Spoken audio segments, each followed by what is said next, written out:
Hi again.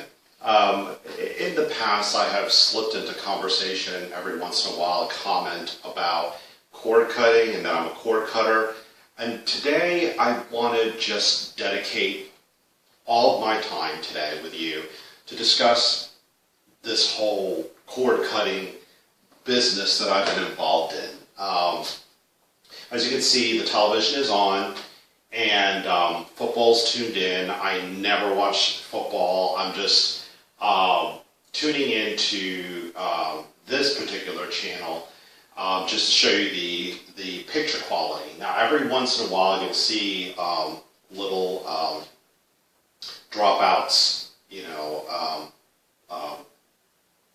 picture fragments, little artifacts pop up on the screen, and just as now, and that happens when I move around a lot, and that has a lot to do with the type of antenna that I'm using. But let me go back to the very beginning and why I got involved in all of this to begin with. I used to have Dish Network, and to date, if you're going to subscribe to any type of paid television service, I still recommend them. I think it's a better value. You get more bang for your buck. DirecTV, I don't think offers quite as many channels at the price. When you have cable service, you have, it's more compact. You get really good channels, but it's expensive. So if you go over to satellite service and you get DirecTV or Dish Network, you're going to pay less and you're going to have as many channels. But you'll find that a lot of the channels are filler channels. I mean, channels that you'll never watch. And when I had Dish Network, I only watched a few channels. So what happened was I was going to continue paying, but for whatever reason, I was on e-billing, where I would get emailed my bill. And for some reason, my bill just mysteriously stopped coming. And I didn't notice it the first month. And then I was just thinking to myself, this is really odd. I haven't gotten a bill in a while. And then I started getting service disconnect notices on TV. Would pop up on the screen that I needed to pay. And I was getting ready to move. So I decided I'm just going to go ahead and let the service cancel. And I got a basic, I just dug up a basic antenna that I had and started watching TV. And let me show you a channel that I had, not a channel, but an antenna that I had. And let me see if I can pull it out from back here. I can't. But this is what's called the basic rabbit ears antenna, okay? And it's a passive antenna. It's not amplified, meaning it will pick up channels, but if there's an antenna that's an amplified antenna, it actually pulls in more channels. This basic rabbit ear antenna, you probably get it for like $5 out of Big Lots or a Family Dollar or something. Pulls in 55 channels. Now, I live in Orlando, and I'm at about 100 feet over sea level. I mean, everything's pretty flat. So, depending on where you live, you may get a lot less channels, just based on how many transmitters are in your area. Whether you face a tall building or whether you're surrounded by mountains and you're in a valley, all those things will interfere with you getting some of the channels, and you may not have a choice but to have a cable or a satellite service. There's also something competing with Dish Network. It's called Sling, and it's by Dish Network. So Dish is competing with themselves. They're leading you to believe that you're getting something different, but you're actually would be with the same company. And Sling is interesting. It's like an a la carte service where you can pick your channels, but a lot of the channels that you may have grown accustomed to getting on cable or satellite service are just, I don't think they're available yet. But it seems like the services somewhat took off, and I think it'll probably, like most things, get better over time. But I have my remote here for the TV. Let me show you a couple little interesting things that you will find when you connect a basic antenna and you decide to cut the cord yourself. Your remote has, on all these TVs, there's a guide button. You can press it and it shows you the channel you're on, the quality that you're supposed to be getting, 1080i. I should have never moved the antenna just yet. Sorry about that. Let me try to put it back where it was. That's about the best I can do. So, anyway, there's also a button that you can press to show you the number of channels that you're getting. Not the number of channels, but the channels that come in. And as you can see, the list goes on and on and on. And the name of the station is built in.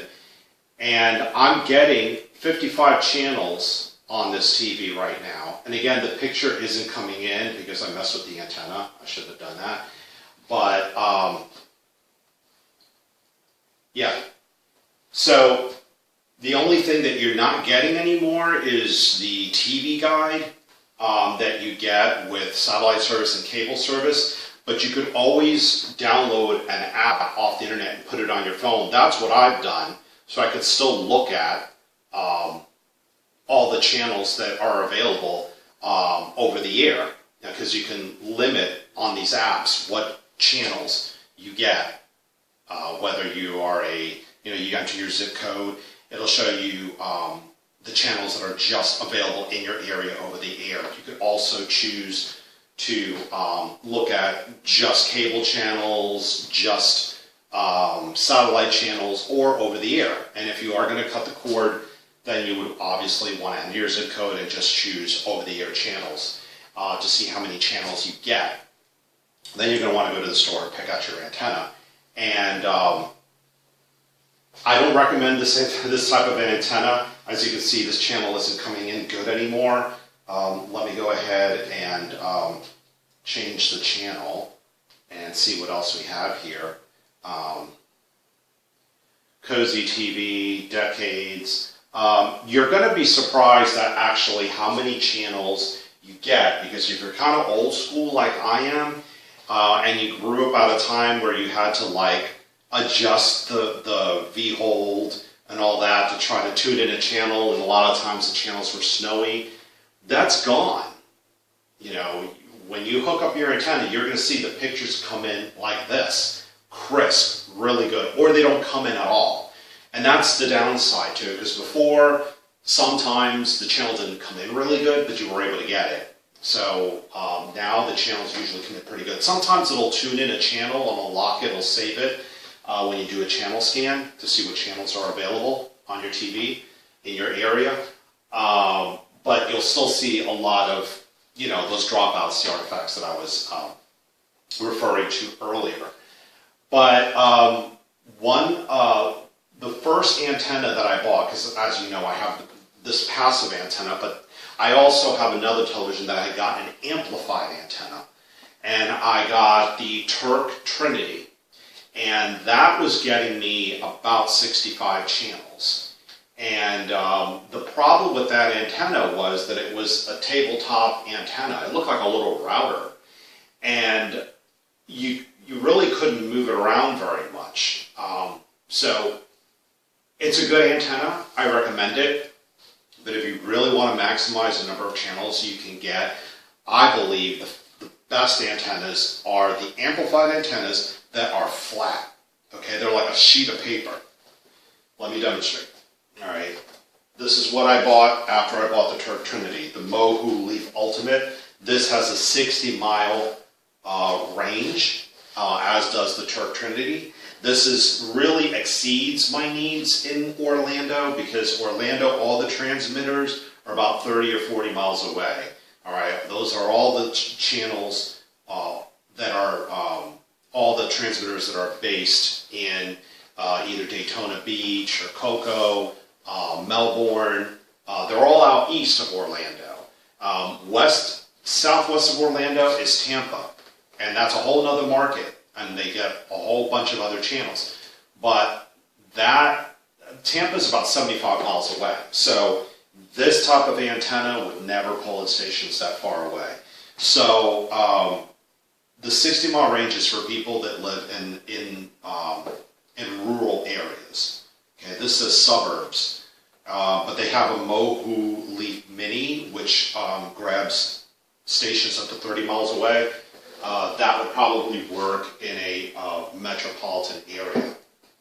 Okay, so there's also a 16 feet wire that comes with the Mohu Leaf. I don't know what kind of coaxial cable it is, but there are I believe two different coaxial cables. One that is of a better quality that you may have better results with. All right, and in the end credits, I'm going to try to give you specific information. I'm just doing this all off the top of my head.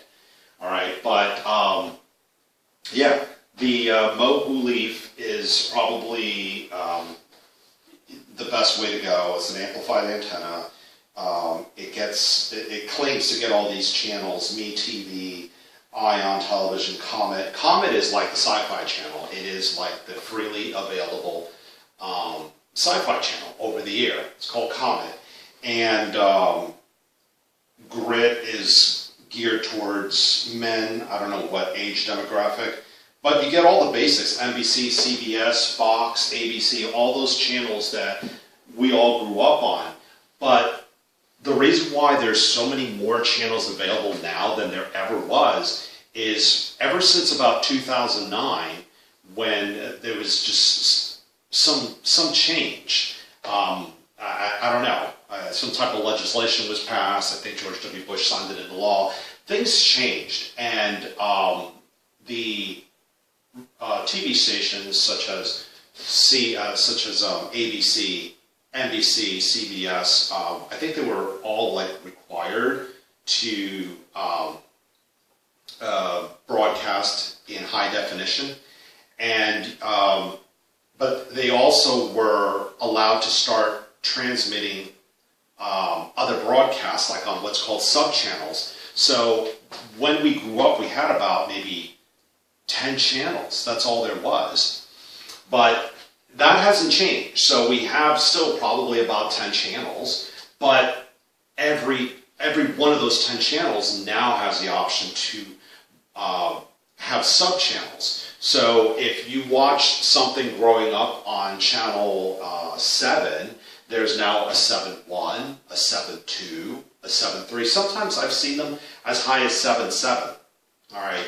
So there is a lot more options now available on over-the-air television. So if you're looking for ways to save anywhere from 50 to 80 bucks a month, sometimes more, this is the way to go. It was a hard adjustment for me in the very beginning because I missed a lot of the shows that I used to watch on Dish Network. But there's TV shows that I've started watching now over the air, and I know when they're on and what channels they're on. So, you know, I now have some freely available entertainment that I'm happy with. But a lot of the programming is old TV shows. There's a lot of retro stations and a lot of religious stations. So there's a lot of junk. But that's the way it is also with cable. There, like I said, not cable so much, but satellite service. There's satellite service. There's a lot of, like I said earlier, there's a lot of filler channels that you'll never watch. You can probably count on one, maybe two hands, the channels that you watch regularly, and the rest that you could do without. So you're like paying all that money for like 5 to 10 channels. It just seems illogical to me. So let me just show you. Hopefully the rest of these channels are coming in pretty good. And you'll notice some of them are not in high definition. Good movie. Misery. Check it out with Kathy Bates. But anyway, this is Escape. This is like a channel comparable to satellite channel Investigation Discovery. Investigation Discovery blows Escape away, but Escape is kind of emulating the concept of true crime dramas and documentaries. They have FBI Files, Unsolved Mysteries, a lot of the old shows, Forensic Files, which is a classic, but there hasn't been a new Forensic Files television show since 2011, so it's all repeats. And they have some newer shows that are very poorly made because I think they're daily shows made Monday through Friday, so they're low budget. Those are called, I think, It Takes a Killer, Corrupt Crimes, and Murderous Affairs. Those are the three that they're broadcasting. And they do a lot of movies as well. But some of these channels, Escape being one of them, and let me verify this. That's the wrong button. That's the wrong button as well. It's in standard definition. All right. If you press the button a couple of times, it gives you a description of what's playing. So just like on cable. So if you haven't checked out over-the-air television in many, many years, I want you to know it's come a long way. It's worth checking out. And you know, if you have any questions, I'm by no means an expert, but I have been tinkering around a lot with trying different antennas and trying to pull in as many channels as I can get. And the best piece of advice I can give you is to go online. There's a couple of websites. Also, I'll include those in the end credits. I believe one's called TV Fool, Antenna Web, I think is the other one. But I'll try to give you the links to those. And you can go to those websites, enter your zip code. It'll tell you how many channels that you can get in that area. And I think it tells you how far away you are from them.